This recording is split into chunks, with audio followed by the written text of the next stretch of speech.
actividades de este Día del Desarrollo Sostenible. A continuación presentaremos al ingeniero Ulises Treviño. Se graduó con honores de la licenciatura en Ingeniería Civil del Tecnológico de Monterrey en 1991. 2 años después, cursó la maestría en Ingeniería Estructural y Gestión en la Construcción de la Universidad de Newcastle, en Inglaterra.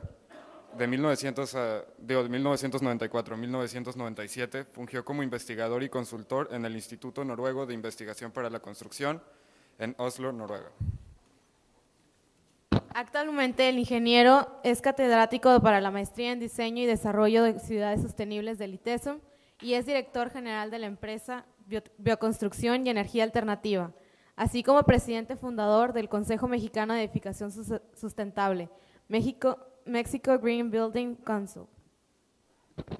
Con ustedes, ingeniero Ulises Treviño, quien nos ofrecerá la conferencia titulada Casas Ecológicas, el uso de techos verdes. Cabe mencionar que para la sesión de preguntas y respuestas se les cederá un micrófono.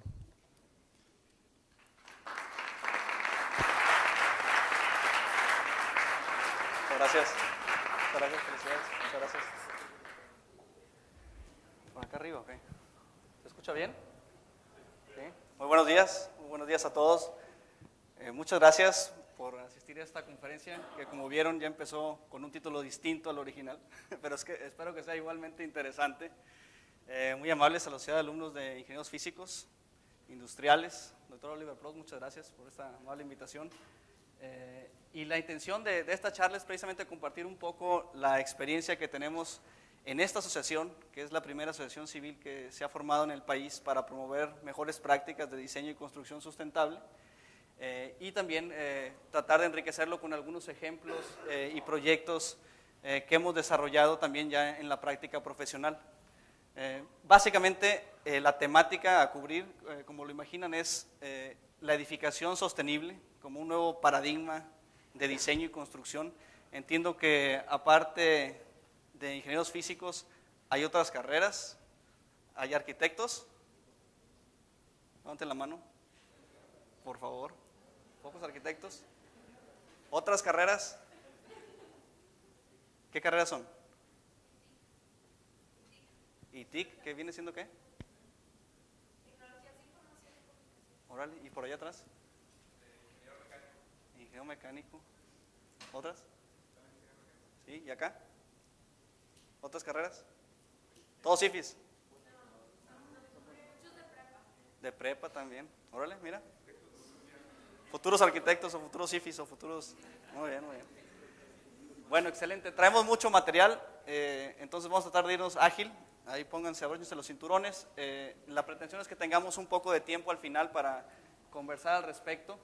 Y bueno, básicamente el planteamiento inicial que no podemos obviar es efectivamente darnos cuenta que el planeta está siendo afectado día a día por nuestra práctica, nuestras costumbres, nuestros trabajos diarios, y en ese sentido el sector construcción desafortunadamente es uno de los principales causantes del efecto de gases de efecto de invernadero, y paradójicamente el sector es uno de los que más atrasados va en la aplicación de tecnologías de punta en materia de prevención ambiental.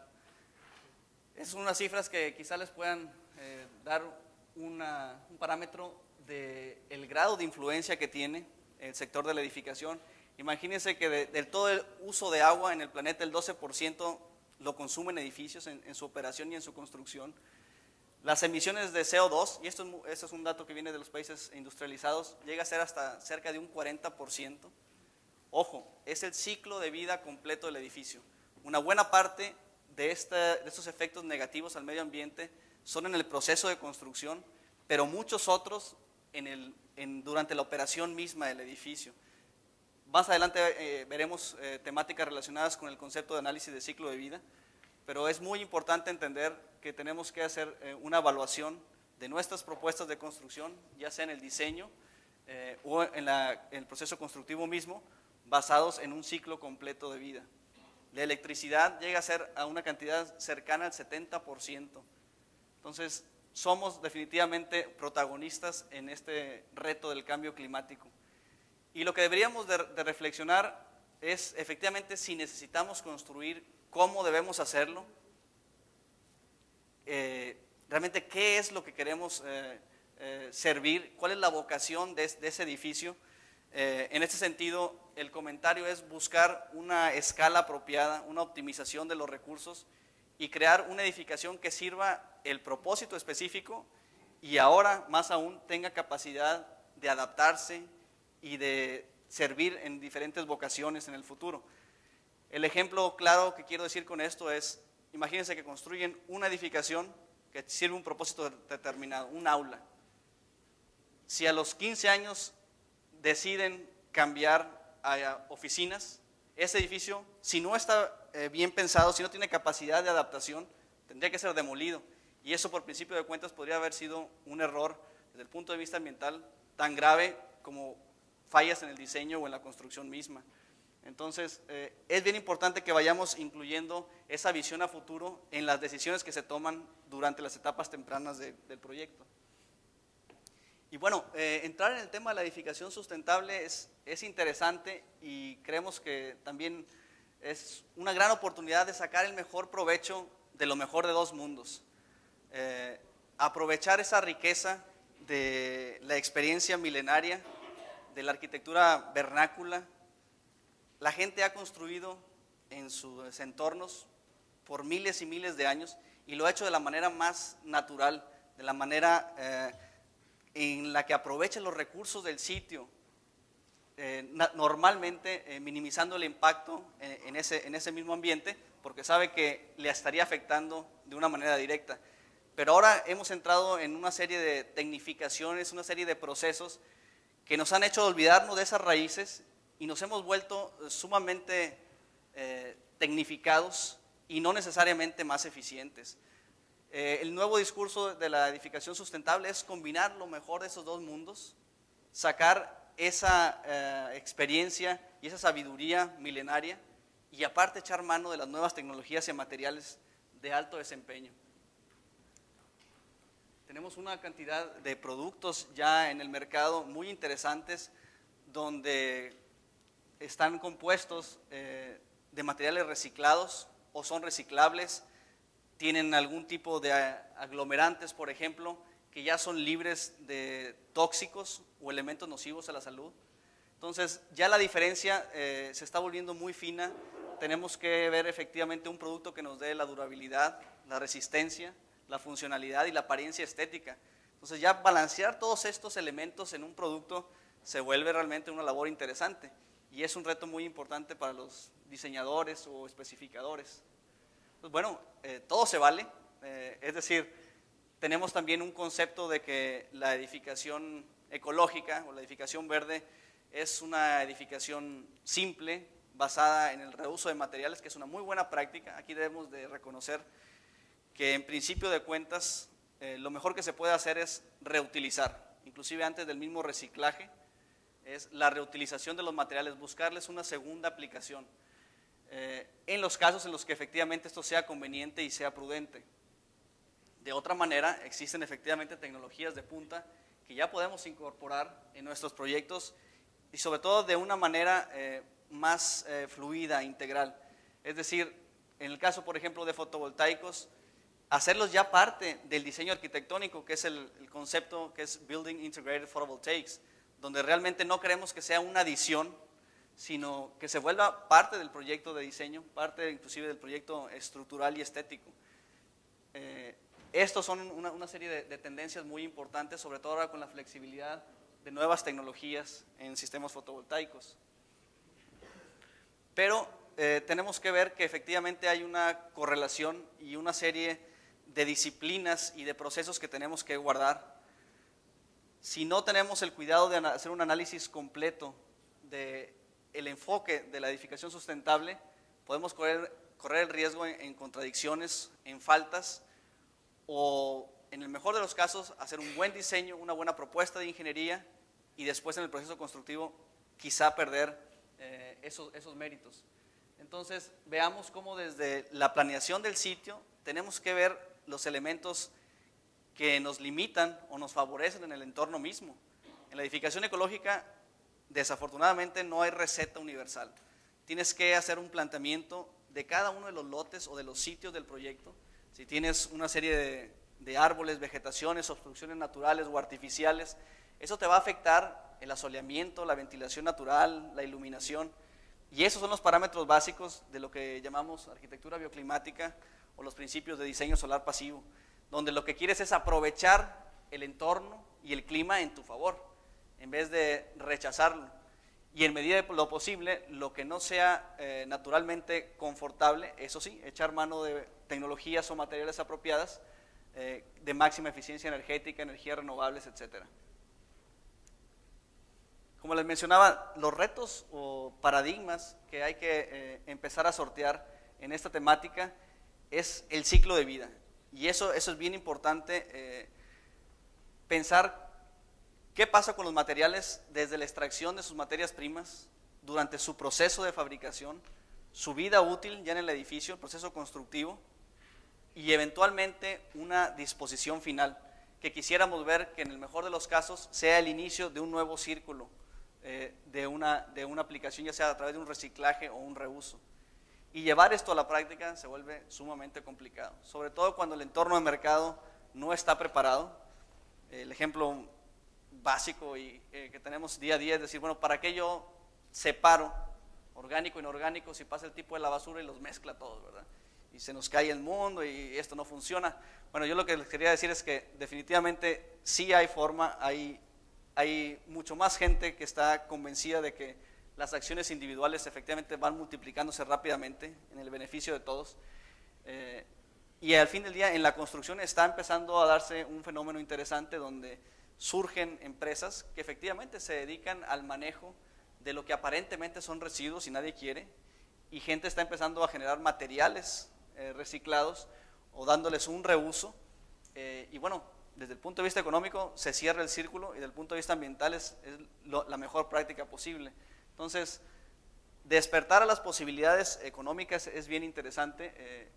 En muchos proyectos lo que se decide es hacer un acopio de los diferentes materiales, aluminio, fierro de desecho, concreto, y ya existen diferentes empresarios que pasan por ese material, ya que ellos se dedican a reciclarlo, y en muchas ocasiones lo hacen naturalmente gratis, no tienes ya que pagar el costo de llevarte ese escombro, y si el volumen es grande, inclusive hasta te pueden dar alguna cantidad importante de regreso. Y el tema del paradigma de la huella ambiental es bien importante. ¿Cuántos de ustedes han hecho su cálculo de huella ambiental? Bastantillos. Muy bien, muy bien. Y nos damos cuenta que efectivamente nuestro estilo de vida no es particularmente sustentable.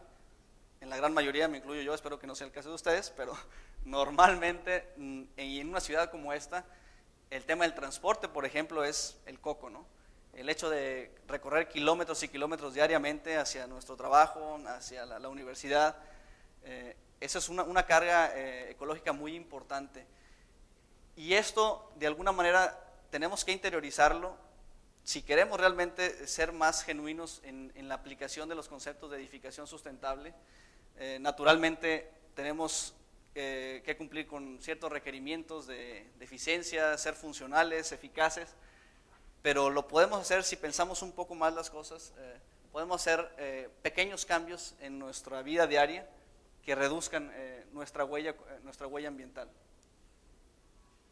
Bueno, los conceptos que están relacionados con una edificación sustentable son muchísimos, y aquí veremos más adelante algún esquema, un sistema de evaluación o de calificación de edificios, pero recuerden, hay muchas maneras de interpretar los preceptos que se incluyen en la edificación ecológica. Efectivamente, el tema de transporte es muy importante, ya lo acabamos de mencionar. La capacidad o la eficiencia energética de nuestra residencia o nuestra oficina es muy importante. El proceso y el manejo de los residuos, tenemos que echar mano de él. Si ven, inclusive la preservación del sitio es muy importante. Hay una tendencia muy interesante ahora en la edificación sustentable, que es realmente el concepto de edificación regenerativa.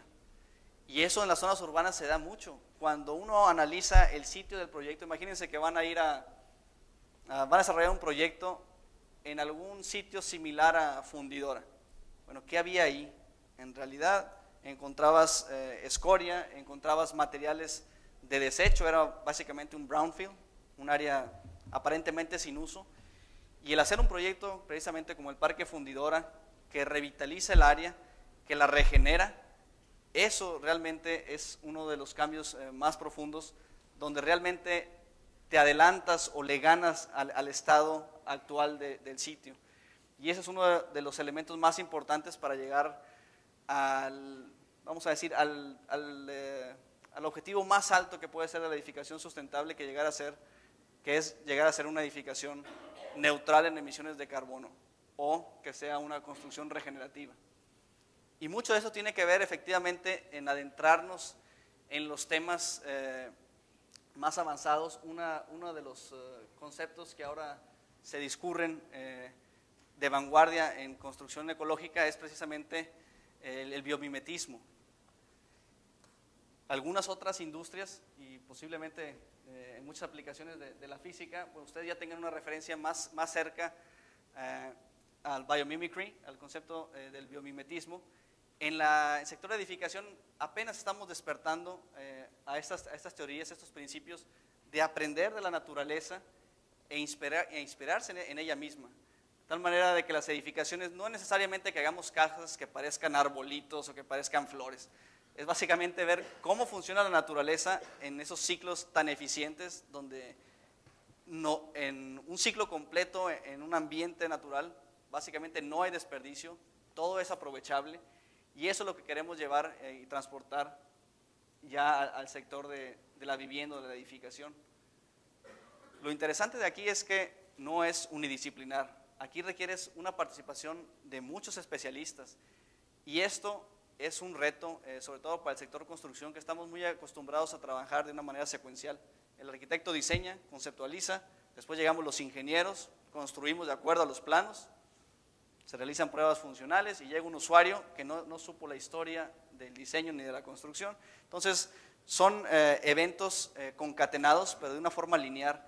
Lo que se pretende aquí es que desde la etapa temprana en el inicio se invite a diferentes especialidades que normalmente no participan en lo que llamamos los ecocharrettes y empiecen a enriquecer las propuestas del diseño conceptual.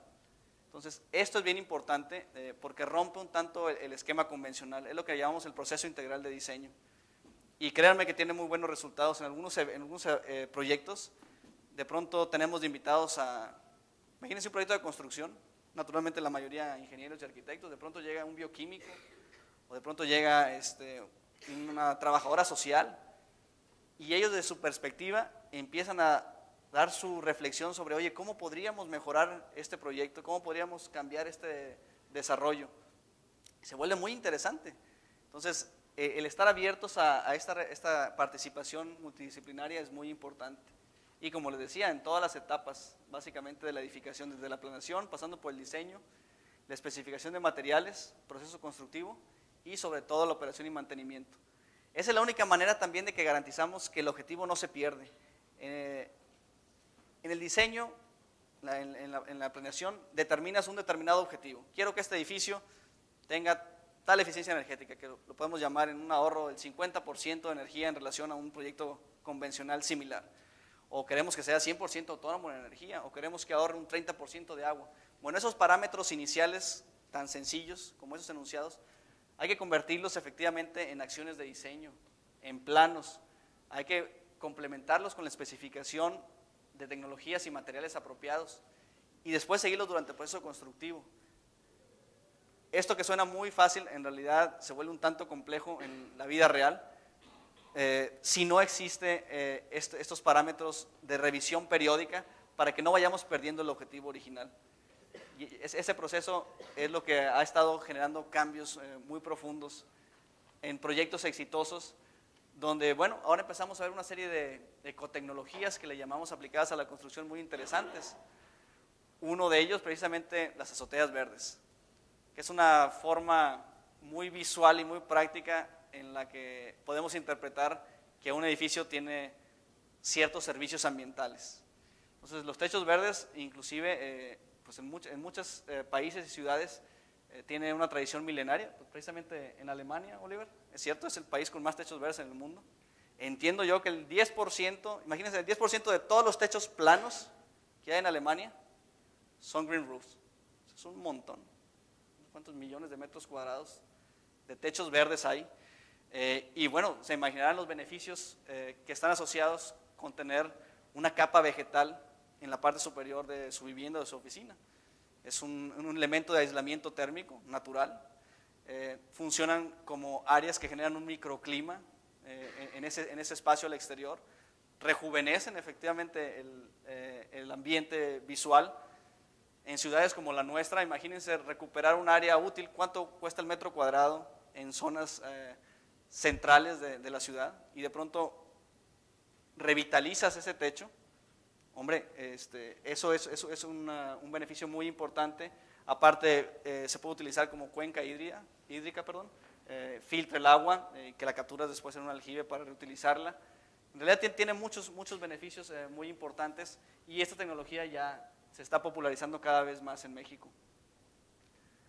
Hay muchos ejemplos en Europa, en Asia, en Estados Unidos. Chicago se está declarando a sí misma como la ciudad más verde de Estados Unidos, y precisamente por un plan apoyado por la alcaldía local, donde quieren tener una cantidad de green roofs altísima en los próximos 15 años, que de alguna manera literalmente cambiarían la forma en la que ves la ciudad desde, vamos a decir, desde una vista satelital. Ellos quieren tener una huella verde al doble de lo existente, y basado en recuperación de áreas públicas, convertirlas en jardines y sobre todo los techos verdes. Bueno, este tema que seguramente ustedes han discutido en el transcurso de la mañana, el aprovechamiento de las energías renovables para la edificación sustentable es un punto muy importante. Ustedes saben que efectivamente hay una serie de retos ya de aplicar y de poner en práctica la creación y el abastecimiento propio de energías renovables, y sobre todo, si lo queremos ver de una manera más económica, bueno, tener esa posibilidad de interconexión con la red pública.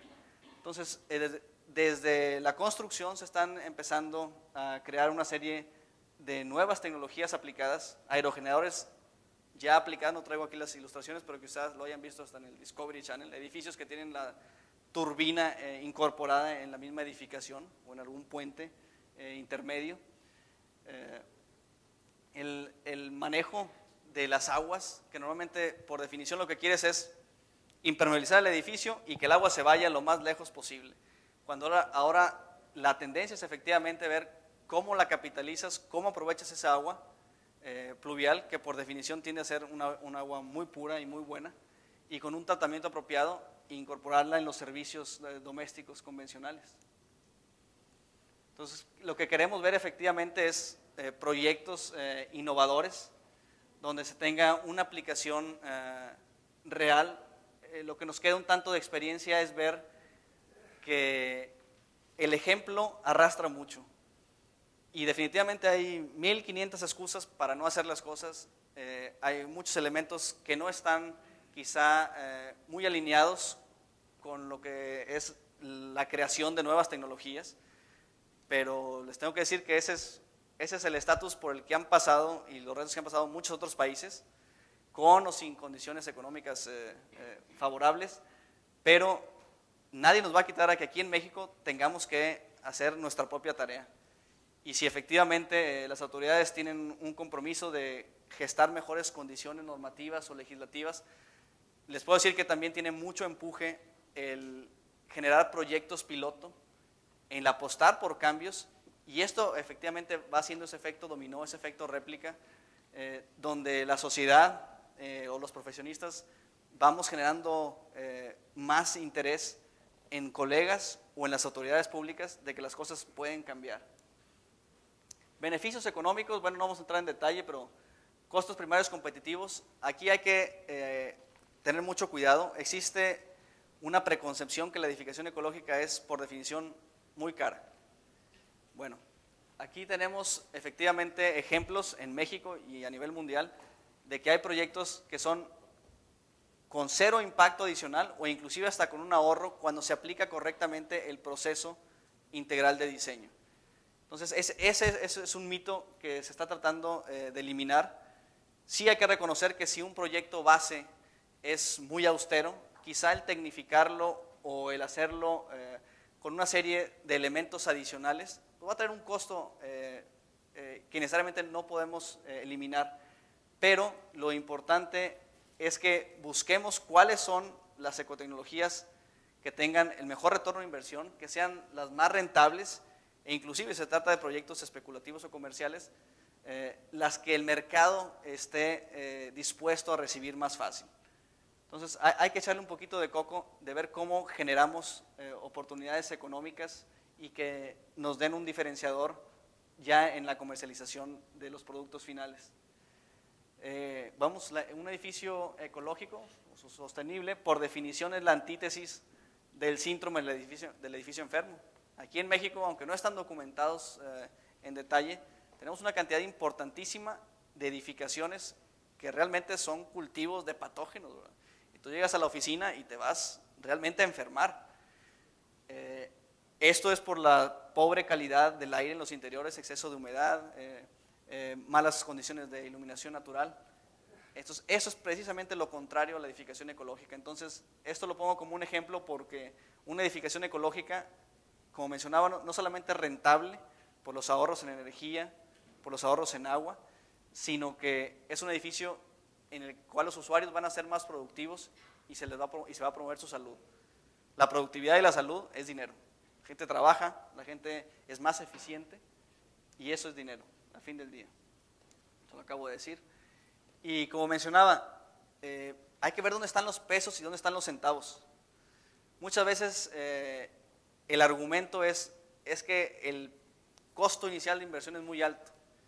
Si tu cliente realmente, vamos a pensar que eres un arquitecto, un ingeniero, te está pidiendo que desarrolles tu proyecto, tu argumento de defensa es decir, sí, efectivamente podemos ahora hacer una inversión adicional en esa tecnología, en ese material de aislamiento, en ese equipo de energía fotovoltaica o termosolar, pero finalmente a la larga los beneficios son muy importantes. Y sobre todo, si ese cliente final tiene un proyecto de inversión mucho más amplio, es decir, parte de su dinero está en la construcción, pero el resto está en costos de operación y de mantenimiento y en lo que son los salarios, que eso es la operación del personal. Entonces, si tú le metes un peso más a los costos iniciales de construcción, en realidad se paga varias ocasiones en el largo plazo por los ahorros en operación y mantenimiento y por la mejora de la eficiencia del personal. Los edificios valen más, es lo que está pasando. Un edificio que tiene una calificación, una certificación ecológica, se renta más rápido, tiene un plus, un valor añadido, o se vende con un sobreprecio. Entonces, si hubiese efectivamente un sobrecosto, lo que está sucediendo es que el mercado ya lo reconoce y está dispuesto a pagarlo.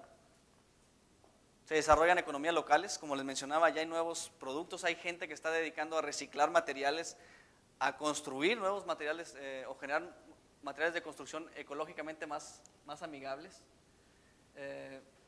Mencionaba, son ventajas competitivas, estás creando algo diferente. Ya hay un mercado como ustedes y mayores que se preocupan y se ocupan del medio ambiente. La realidad es que hace 20 años hacer el sales pitch de una edificación ecológica era dificilísimo.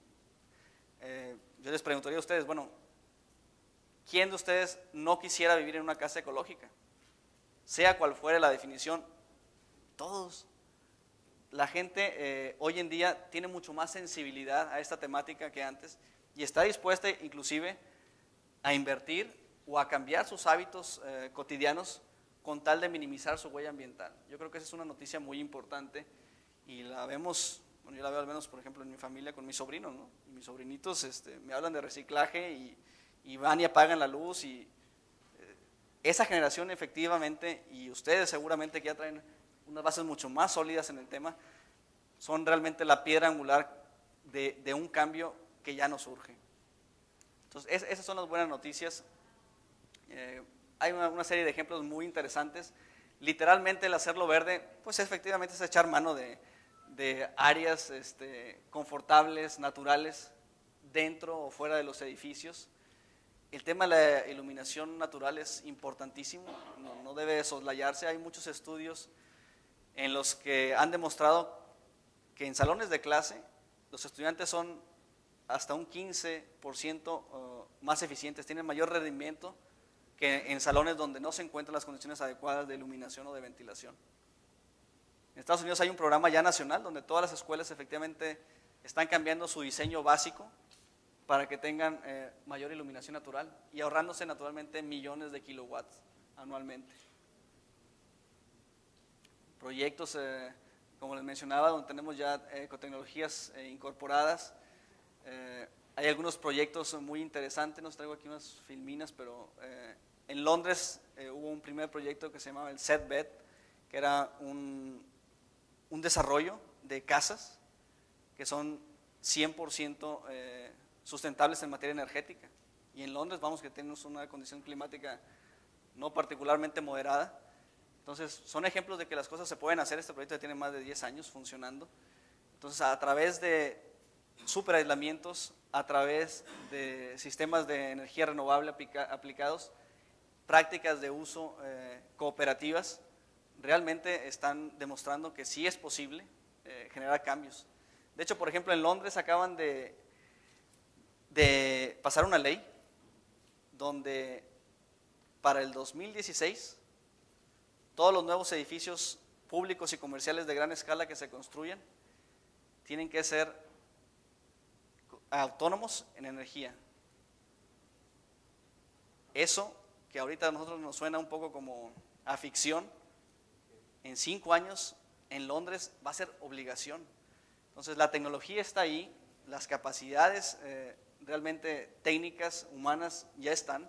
Entonces creo que en México realmente podemos sacar provecho de eso y no tenemos por qué necesariamente seguir la misma curva de aprendizaje a los ritmos que otros países ya invirtieron millones y millones de horas hombre y de dólares. Podemos aprovechar efectivamente ya los resultados de esas tecnologías. Yo creo que esto lo vamos a brincar un poco para dar tiempo a conversación, pero el tema no es nuevo como tal en México. Ya existen agendas públicas y privadas que están trabajando en el tema. Hay proyectos que se han ido monitoreando. Aquí mismo en el tecnológico hay una serie de ejercicios muy interesantes en el tema de la eficiencia en el proceso constructivo de arquitectura bioclimática, como una disciplina como tal. Pues, Mundito, aquí es uno de los profesores de muchos años que ha estado ya compartiendo de una forma académica estos principios de muchos años atrás. Y bueno, hemos visto cómo efectivamente se han dado una serie de ejercicios e iniciativas públicas con mayor o menor éxito. Existen normatividades vigentes que desafortunadamente poca aplicación tienen en la práctica. Tenemos una condición privilegiada en la que pudiéramos aplicar los mecanismos de desarrollo limpio.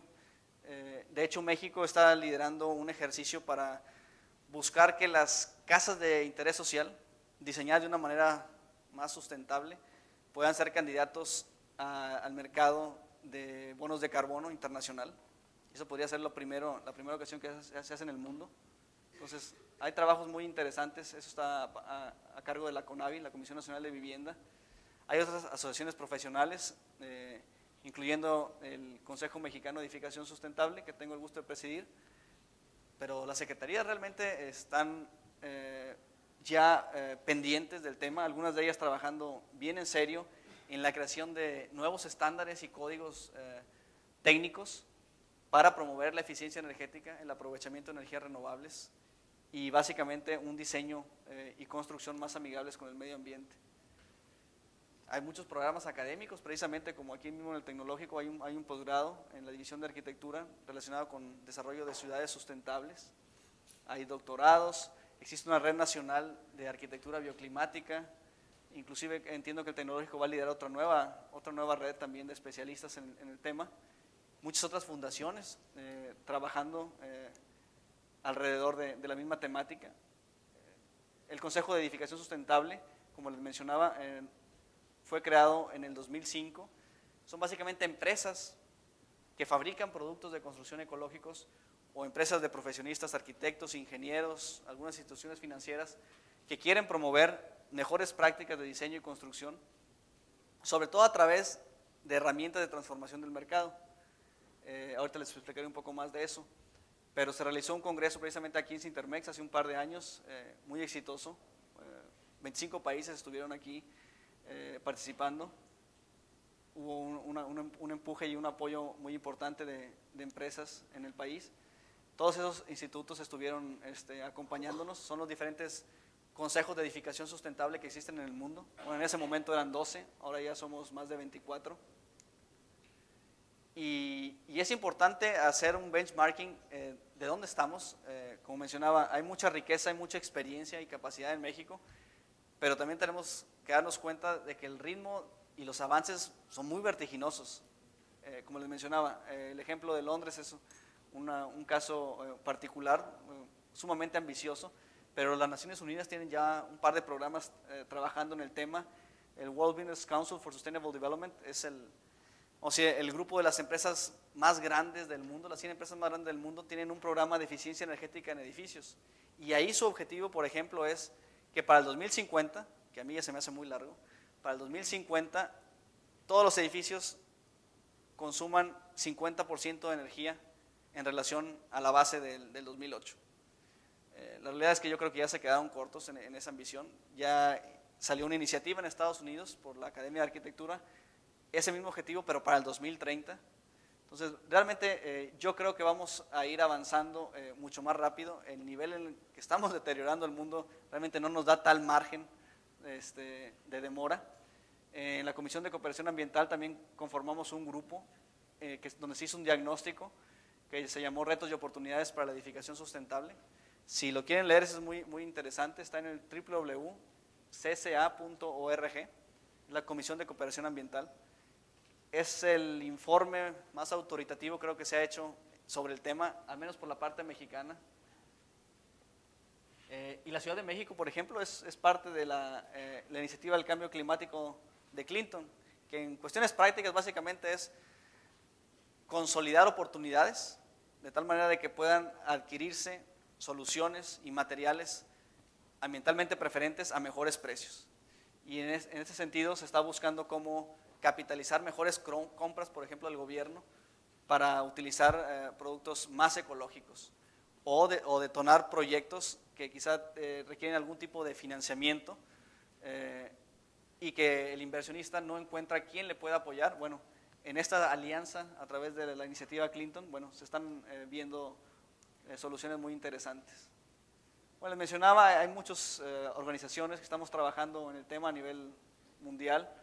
En América del Norte existen 3 consejos de edificación sustentable, el canadiense, el norteamericano y el de México, y todos estamos englobados bajo un consejo mundial cuya secretaría está ahora en Toronto.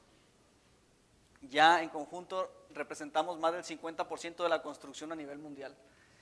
Y esto es muy importante. Realmente ya hay más consejos, pero el reto que teníamos cuando estábamos creando estos consejos era involucrar a los países que realmente están generando los mayores volúmenes de edificación en el mundo.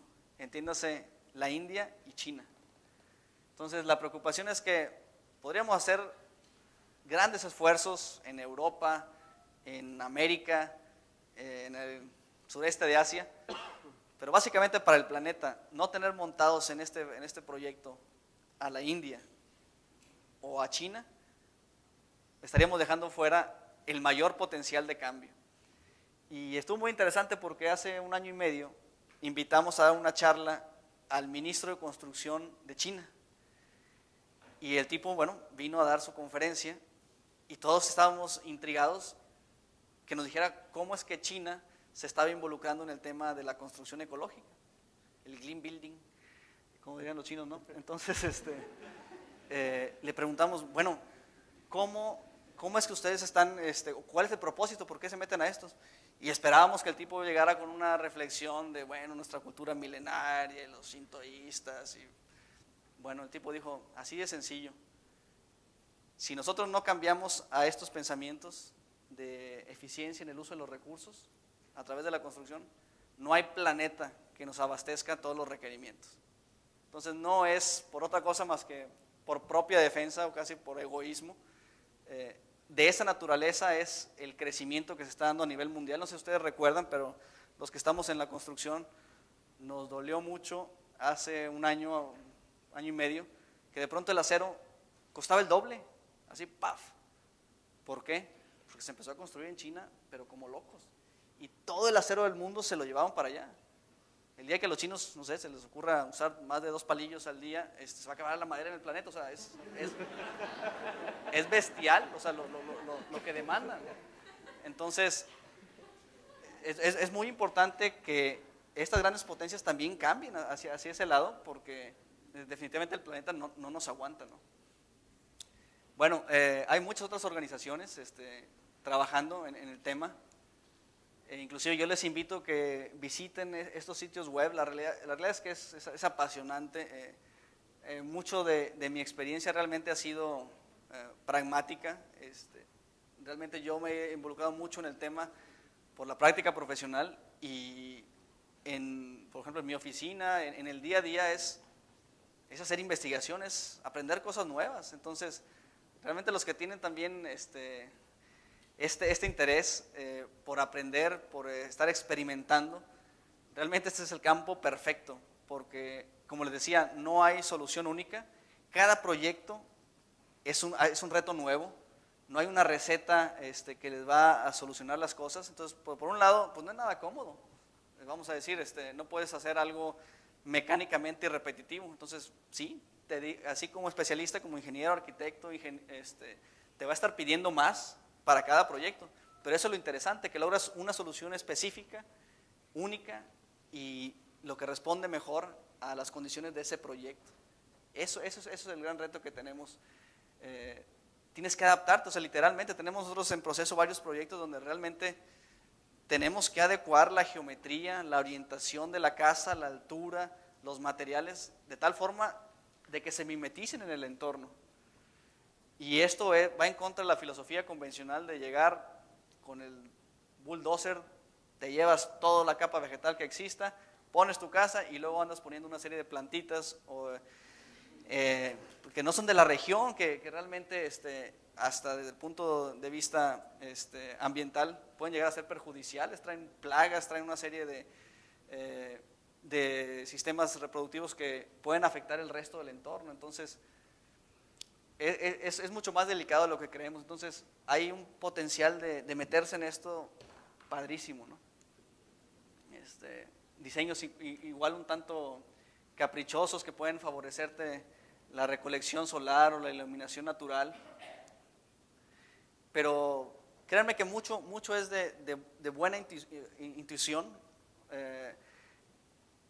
Los principios y las leyes físicas principales que pueden regir un buen diseño bioclimático no son tan complejas, pero hay que saber medirlas, hay que saber incorporarlas en nuestros proyectos para echar manos de ella y no caer precisamente en una sobretecnificación. Aquí no traigo la filmina, pero esto sí se lo debo de mencionar. En la mecánica o el desarrollo de un proyecto de construcción debemos de poner ese enfoque. Todas las baterías, primero, hacer el mejor diseño posible, el diseño más eficiente energéticamente, que aproveche el agua, que favorezca la iluminación, el confort natural, vamos a ir por medios de los principios de diseño, orientación, geometría, volúmenes, espacios, acristalamientos. Después de que hemos logrado ese diseño óptimo, efectivamente echemos mano de los mejores materiales posibles, un buen aislamiento, podemos poner o no el green roof, protecciones naturales externas a través de vegetación, por ejemplo,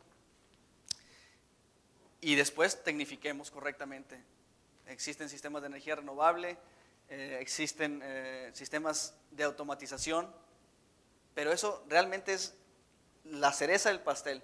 Es decir, para lograr estos retos que les mencionaba de tener edificios de cero impacto de carbón, tenemos que empezar por reducir la demanda. Entonces, si no, nunca habrá suficiente energía para satisfacer las necesidades completas en nuestros proyectos. Entonces, si tú logras que tu diseño reduzca la demanda en un 50%, entonces tienes mucho más probabilidades de que ahora sí aproveches las energías naturales en tu favor y puedas tener idealmente una autonomía o un excedente. Entonces, no tratemos de resolver los problemas con equipos muy sofisticados, que bueno, existen equipos que ahorran el 50, 70%, excelente, pero como arquitectos, ingenieros, nos toca también estar en el análisis de la demanda para minimizarla y reducirla al mínimo posible. Y esa energía que nos quede residual, efectivamente, tratar de aprovecharla con métodos naturales o tecnologías de punta. Bueno, este es un tema un poco árido, que se me hace que no merece la pena entrar en detalle. Simplemente quiero mencionar que ya existen muchos estándares que pueden ayudarnos a definir qué es eficiente o qué no lo es, qué es verde o qué no, porque ahí donde cuando queremos generar un lenguaje común, la primera pregunta que se nos viene a la mente es ¿qué requerimientos necesitamos para que nuestro proyecto sea ecológico? Entonces agarran el periódico y ya lo vemos de diario, ¿verdad? Una casa es ecológica porque tiene paneles solares, puede ser, porque ahorra el 40% con sanitarios ahorradores, pues también ayuda, porque tiene X o Y dispositivos de aprovechamiento de luz solar, de acuerdo. Bueno, entonces muchos años la gente, los especialistas se han puesto a pensar, bueno, ¿cómo podemos tener un lenguaje común o un nivel de definición universal, idealmente, para decir, este proyecto es verde o no lo es? Y bueno, se han creado una serie de etiquetas que ya comercialmente ustedes seguramente conocen, el de Energy Star, por ejemplo. Detrás de eso hay pruebas de laboratorio, hay análisis, hay validaciones que nos hacen confiar que ese producto tiene un determinado desempeño ambiental o energético. Sellos, por ejemplo, que ahora se están volviendo muy importantes, por ejemplo en la madera, que provengan de bosques sustentables. Entonces, para el consumidor, para el usuario es muy importante traducir todos esos requerimientos en una serie de acreditaciones o pruebas de laboratorio. Y hay dos formas básicas en las que podemos interpretar un cambio realmente importante en el tema de edificación. Es a través de mecanismos obligatorios, es decir, el chicote, la ley, o voluntarios, que es el incentivo, la zanahoria, ¿no? Entonces, o te mueves porque te empujas, o te mueves porque ves algo atractivo al frente. Nosotros estamos del lado de los efectos voluntarios, es decir, premiar al que hace bien las cosas.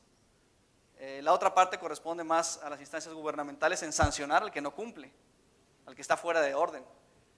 Pero estamos viendo que en muchos mercados libres como el nuestro, hay formas en que la gente te responda voluntariamente cuando existen incentivos. Si tú dices, bueno, yo voy a apostar por hacer un edificio más verde, y si ese reconocimiento o esa certificación te da un valor de mercado, te hace una diferenciación, bueno, ya logras también desde el punto de vista económico esa sustentabilidad o la utilidad básicamente. O sea, no por construir verde vamos a perder o podemos darnos el lujo de perder la viabilidad financiera de los proyectos. Y existen un montón de sistemas de evaluación y calificación ecológica. Aquí les puedo enseñar algunos, por ejemplo el Green Globes es de Canadá, el BREEAM es del Reino Unido, el CASB de Japón, el Green Star de Australia, el GoBOMA también canadiense, pero uno muy importante, quizá algunos de ustedes ya hayan escuchado, es el famoso LEED, que es un sistema que, como les mencionaba, que nos ayuda a evaluar y a calificar el desempeño energético y ambiental de los edificios. ¿Cuál es la diferencia entre el LEED y los demás? Básicamente que ha tenido, vamos a decir, el acierto de lograr un consenso entre los diferentes grupos de interés. Es un sistema que tanto fabricantes de materiales, profesionales de la construcción, instituciones financieras reconocen como válido. Y en ese momento es cuando se genera una atracción muy interesante en el mercado, donde el usuario dice, bueno, si tiene el sello, yo lo compro. Si tiene el sello, el banco le da un préstamo preferencial. Si tiene el sello, el gobierno te da condiciones preferenciales para subsidios o una mejor condición en la tramitología. Entonces, esas son verdaderas condiciones reales que han generado un cambio profundo en la forma en la que se logran desarrollos ecológicos. Aquí en México desafortunadamente no es tal el caso. Ya hay varios proyectos, bueno, en realidad es un par de proyectos certificados LEED y más de 60 registrados. Y son proyectos que quieren entrar a esta elite, que es una clase mundial de la edificación sustentable. Los temas quizá ya les parezcan un tanto familiares. La certificación tiene puntos o créditos que se les llaman y tienes que ir cumpliendo con esos requerimientos. Cada uno de los créditos está asociado con alguna norma, algún estándar específico, ya sea en calidad del aire, ya sea en el manejo sustentable del emplazamiento, el uso apropiado de materiales y recursos, eficiencia energética y protección de la atmósfera o ahorro del agua. Y es una cantidad muy importante, ahí pueden ver rápidamente. Esta es la primera familia de créditos, los que llamamos de sitios sustentables. Por ejemplo, en esta categoría puedes lograr hasta 14 puntos. Y como ven, hay temas relacionados con transporte alternativo, con el manejo de aguas de tormenta, con el tema del paisajismo, cómo manejas el paisajismo, las medidas que tomas para reducir el efecto de isla de calor. ¿Sí saben lo del efecto de isla de calor? Bueno, ¿por qué en las ciudades se siente una temperatura mayor que en los suburbios? Básicamente es una plancha de concreto, de asfalto, que absorbe más el calor solar, se mantiene o se irradia muy lentamente y por eso sentimos básicamente que la ciudad es más caliente que los entornos naturales. Entonces, precisamente imagínense si tuviéramos todos los techos verdes en una ciudad, es como crear una nueva capa vegetal y eso es una forma de reducir el efecto de isla de calor. O tener materiales en las azoteas que sean altamente reflectivos y que no capturen esa radiación solar. Otra de las familias es precisamente la eficiencia en el agua, utilizar tecnologías para el reciclaje o la reducción en el consumo del agua, mingitorios secos, tratamiento de aguas residuales, negras o grises, utilizar paisajismo nativo, que por ende requiera poco o nulo uso de agua potable. Otra de las familias, como les mencionaba, es energía y protección de la atmósfera. Y esos son los temas realmente más difíciles. Un proyecto que busque una certificación ecológica para tener varios puntos en materia de eficiencia energética realmente es complicado. Tienes que hacer una serie de simulaciones energéticas del envolvente del edificio, del equipamiento interior, para lograr el máximo desempeño en relación a un estándar que en este caso es el ASHRAE del 2004, y también el aprovechamiento de energías renovables. Y si ven aquí, por ejemplo, puedes lograr hasta 3 créditos si logras incorporar en tu edificio, si logras suministrar una demanda igual o superior al 20%. Si logras el 10% tienes 2 puntos, es el primero más el segundo. Son formas en las que también este sistema reconoce el aprovechamiento de energías renovables. Si ven, esto quizá no suene tan impresionante, pero en la vida real, tener un edificio que te dé, un edificio comercial, imagínense, de 8 o 10 pisos, consumiendo varios cientos de kilowatt hora, tenerlos de energía renovable es un verdadero reto, ¿verdad? Sobre todo con la tecnología actual, con la capacidad que tienen los sistemas fotovoltaicos o termosolares, o eólicos. Entonces, esto realmente se vuelve muy interesante. Inclusive también tienes un reconocimiento cuando compras energía verde.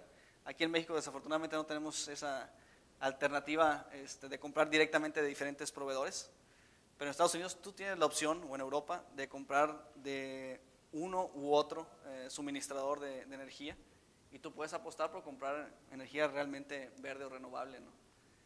Materiales y recursos, reutilizar los materiales, promover la incorporación de materiales que tengan contenido reciclado, utilizar materiales de la región, lógicamente es mejor.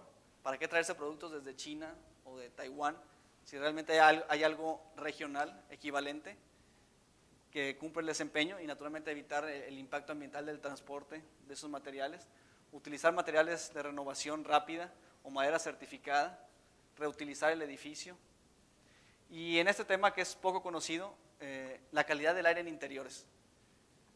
aquí tenemos que tener una serie de materiales, por ejemplo, pinturas, alfombras, adhesivos y selladores ecológicos que no desprenden compuestos orgánicos volátiles o formaldehídos. Eso es bien interesante porque poco sabemos, pero todos los acabados de construcción, pinturas, selladores, las alfombras, realmente tienen cierto grado de toxicidad.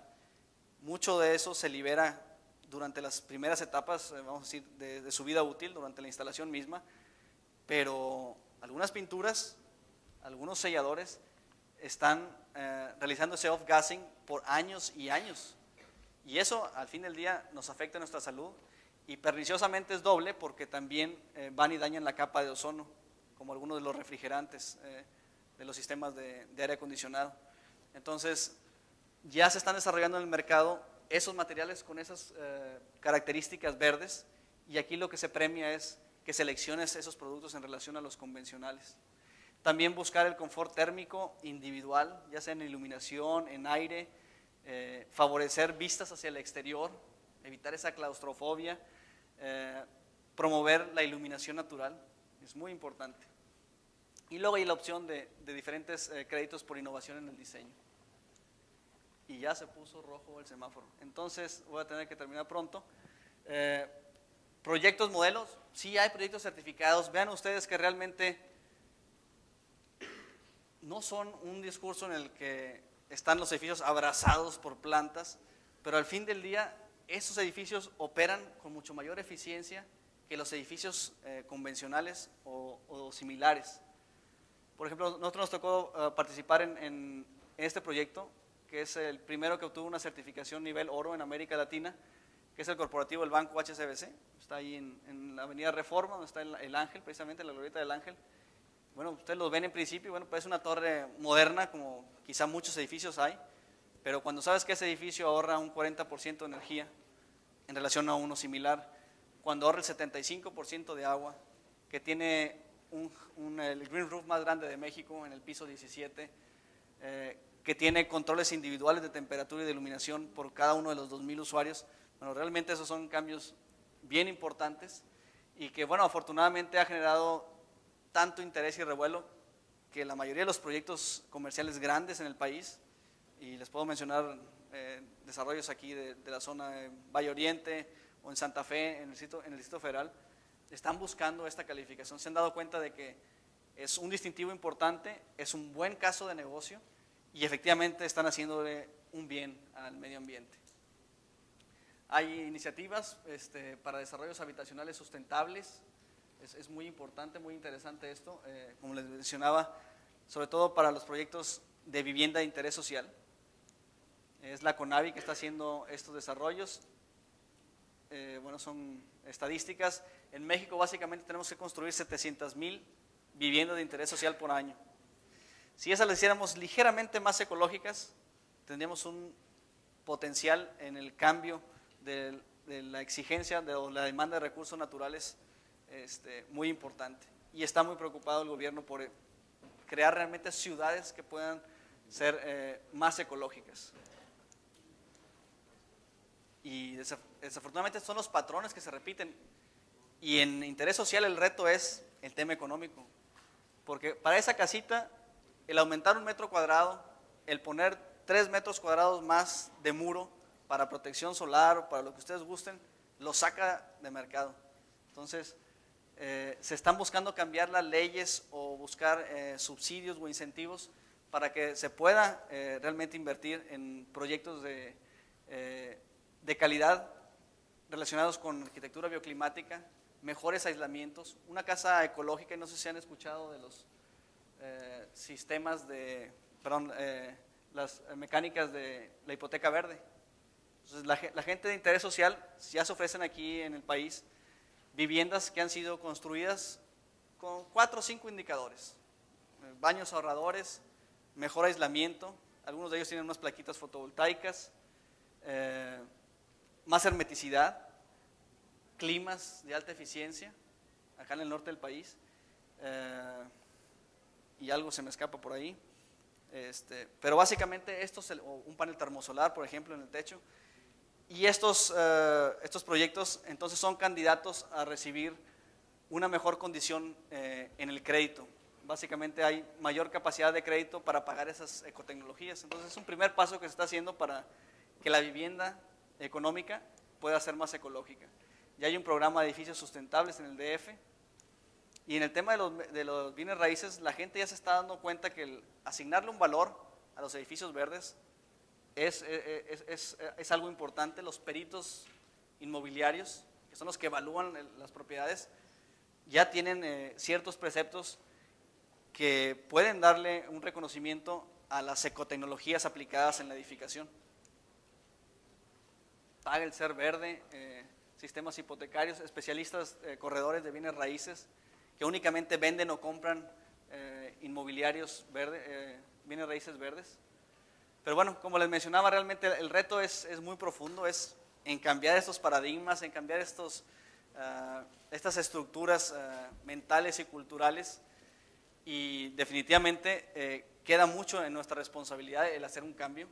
Yo les pediría básicamente que en medida de lo posible, ya sea en sus ejercicios académicos o en su ya actual o futura práctica profesional, hagan lo posible por investigar, por sumarse a algún grupo en el que puedan adentrarse más en el conocimiento de estas temáticas, para que ustedes puedan aportar en sus ejercicios académicos o en sus proyectos profesionales algún cambio. Yo creo que realmente hay poco tiempo para esperarnos, las condiciones no se dan solas, o sea, el cambio lo tenemos que hacer nosotros, y eso es lo que nos damos cuenta. Creo que por otro lado también los primeros que están apostando por esto están empezando a cosechar buenas experiencias. Sí, te va a costar el doble o el triple en trabajo, en quemar pestañas, pero por otro lado les aseguro que les va a quedar una muy buena satisfacción de hacer las cosas diferentes. Nosotros en lo personal estamos trabajando en, por ejemplo, posibilidad de, como alumnos o profesionistas, para generar nuevos proyectos, y créanme, se van a quedar con una satisfacción muy grande de que están haciendo las cosas correctamente, y ya lo verán también con oportunidades de desarrollo profesional muy importantes. Entonces, ese es básicamente el mensaje que les quería comentar hoy. Si tenemos oportunidad de preguntas, sería genial. Si no, muchas gracias.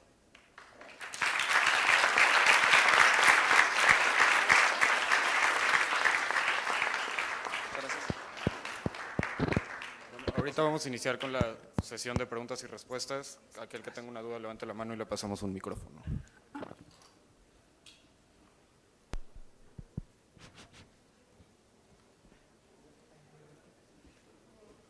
¿Qué tan viable ve los proyectos que están haciendo en Nueva York para construir rascacielos que sean granjas, que tengan por dentro invernaderos? Sí, son ejercicios muy interesantes. De nuevo, hay inclusive varios diseñadores internacionales que ya por más de 15 años han estado proponiendo el tema de los rascacielos verdes, los green skyscrapers.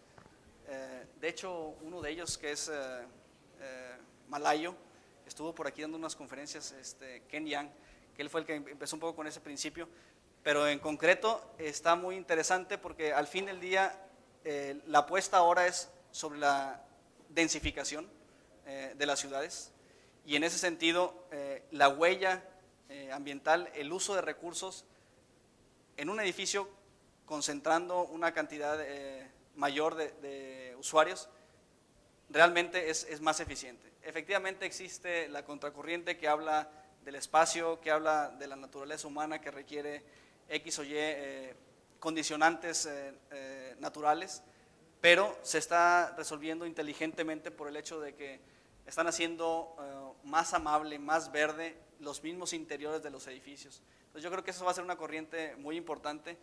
Te digo, ya hay más de una media docena de diseñadores, arquitectos de clase mundial que están haciendo los primeros ejercicios en ese sentido, y como menciono, se están viendo resultados positivos desde el punto de vista que la gente los prefiere, están teniendo una buena recepción por parte de los usuarios, quienes van a comprar esos o alquilar esos locales o esas residencias.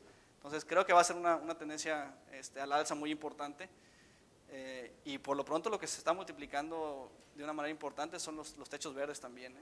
Realmente eso a nivel residencial, a nivel conjunto, condominio, se está volviendo una solución muy agradable y muy aceptada. ¿Otra pregunta? Sí, buenas tardes. Me interesa el cambio, aquí, perdón, buenas tardes. Me interesa la causa, el cambio de la mentalidad en ese aspecto. Entonces, digamos que yo quiero poner también mi granito de arena y bueno, dentro de algunos años construir una casa. Y bueno, quisiera saber quién me puede asesorar o con quién puedo tener conocimiento de cómo es que puedo construirla de alguna manera en que no sea con los materiales convencionales con los que se hacen actualmente, sino que también me puedan ayudar a cómo rediseñar eso para involucrar un mejor rendimiento de la electricidad, del agua, de todos los aspectos que mencionó, porque en su presentación mostró más que nada estructuras grandes. Entonces, ya al último, la última partecita en donde menciona la parte que hace Infonavit también, pero yo apenas es la primera vez que lo veo, yo no lo había visto desde el punto de vista en que este organismo también lo estaba aplicando de manera ambiental. Entonces, ¿cómo es que puedo acercarme a ellos para encontrar ese asesoramiento? Sí, claro. Mira, una recomendación es que precisamente puedes visitar la página web del Consejo. Ahí hay empresas que están afiliadas, algunos de ellos efectivamente especializados en el diseño o la construcción ecológica, algunos de ellos fabricantes de materiales de construcción. Por ejemplo, pueden visitar las páginas verdes.com.mx, creo. Ahí hay una sección de arquitectura y construcción, pero básicamente puedes asesorarte con algún profesional. Con gusto, si quieres yo te mando algunas ligas importantes, pero afortunadamente ya está popularizándose la temática y puedes encontrar información disponible en la red donde te puedan dar algunos principios.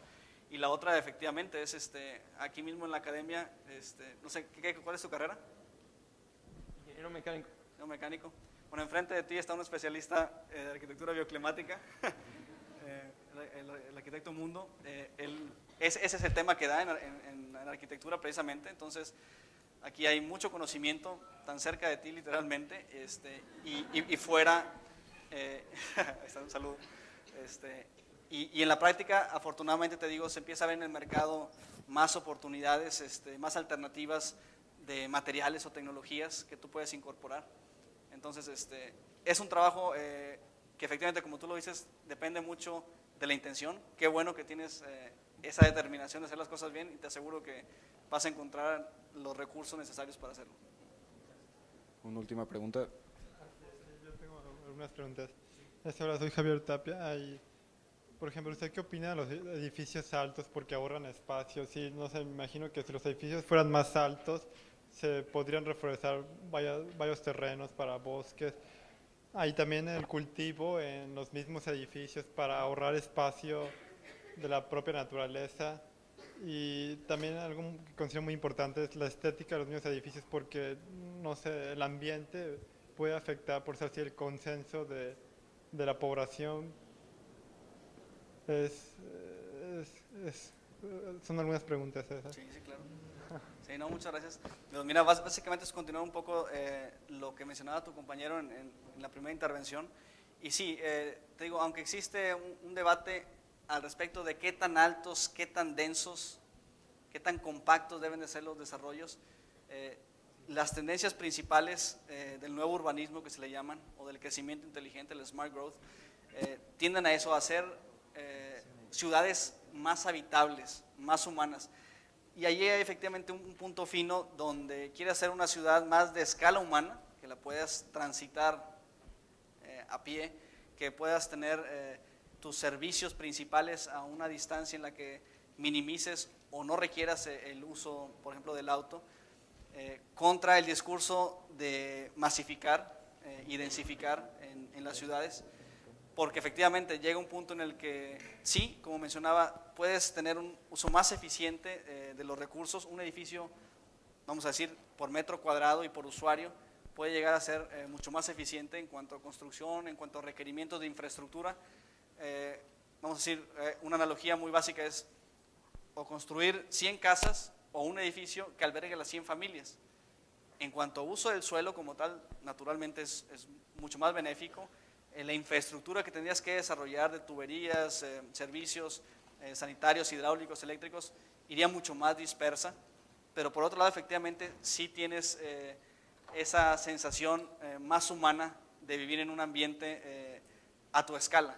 El problema es que cuando entras efectivamente en los grandes rascacielos, en las torres, sí hay este efecto psicológico sobre el humano que hay que considerarse que no llegue a un extremo que realmente sea inconfortable.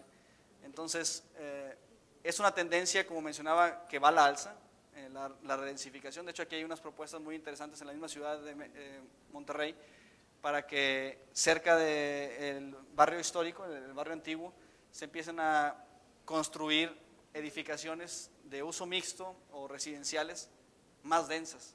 En lugar de tener una casita de un piso, hacerla de 4 o 6 pisos, empiezas también a darle vida al área, que de otra manera puede, como pasa en muchas otras ciudades, se vuelven en ciudades satélite donde la gente nada más va a trabajar y en la noche están desiertas, o inclusive hasta a veces llegan a ser inseguras, y la idea es hacer una ciudad más habitable.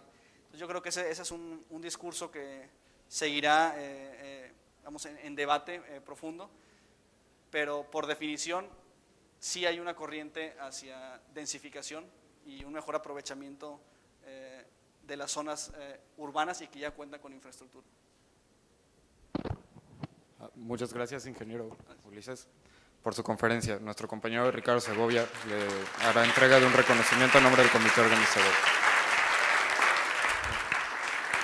Muchas gracias. Muchas gracias a ustedes, muy amables.